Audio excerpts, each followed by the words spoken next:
Yes. How many admirals are there in the Royal Navy? There are 46 admirals and 88 commodores. And how many ships? Surface fleet, 25.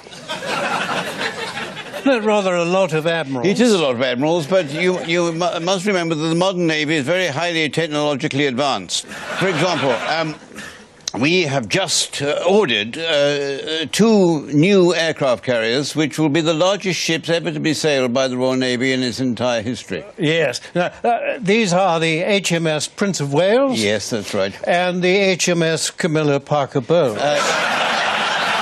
No, that was the original idea. But the Queen... Who's going to be launching them, who will be launching them, said she couldn't really bring herself to say, I named this ship Camilla Parker Bowles. May God bless her and all who sail in her. So it's going to be called HMS Queen Elizabeth. I see. And how much will they cost? £3.9 billion, and they come into service in 2014 and 2016. And what are they for?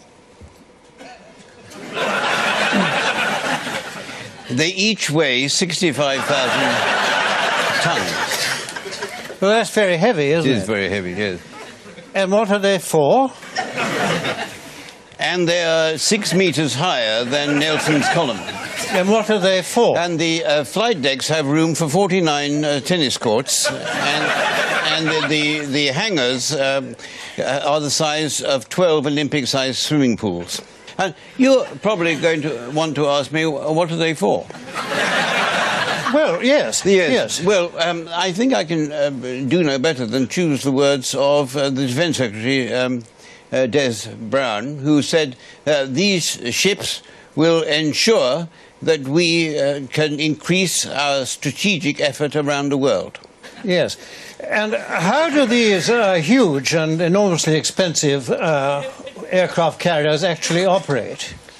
Well, an aircraft carrier, as its name implies, carries aircraft. Yes. And what sort of aircraft? Well, I'm sorry you asked the question, because at the moment we can afford to either have the carriers or the aircraft, but not both.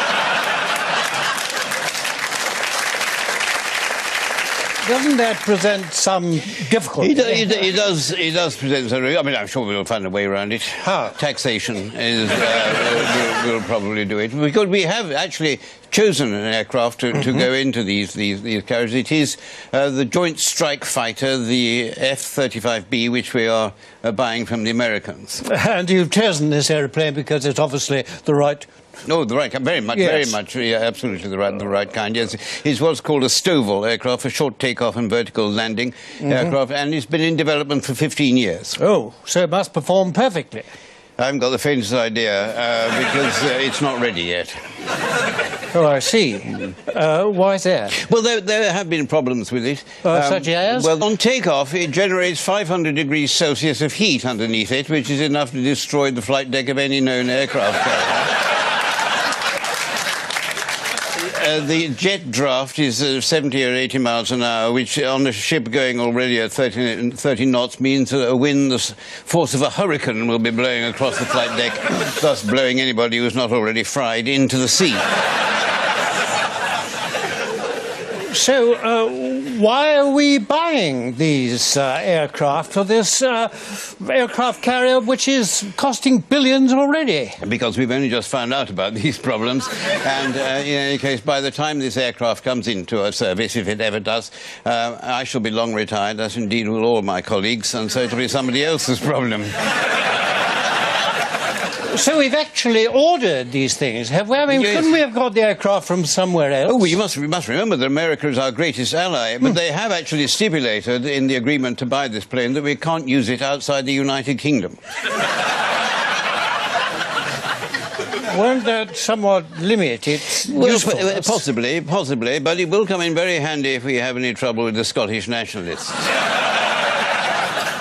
Yes, so the likelihood is that when these aircraft carriers come into service in 2014, yes, they're going to have to spend the first 6 or 7 years of their service going around the oceans without any aircraft. Without any aircraft on them, yes. Well, we could put the Harrier into it, the plane which we use on our present aircraft carriers. Yes, of course, a very tried and trusted Very, very aeroplane. tried and trusted, yes. It first came into service in 1969. But it's a very good piece of kit, provided, provided you don't use it against a country which has its own air force. So we need to find an enemy that doesn't have an air force. An air force, ideally, I yes. see. Yes. Well, I know. What about the Taliban? The Taliban, absolutely ideal enemies Yes. for the Harrier, yes. The only problem is that Afghanistan is about 1,200 miles from the nearest sea. Yes. Isn't it? And what is the range of the Harrier? 400 miles.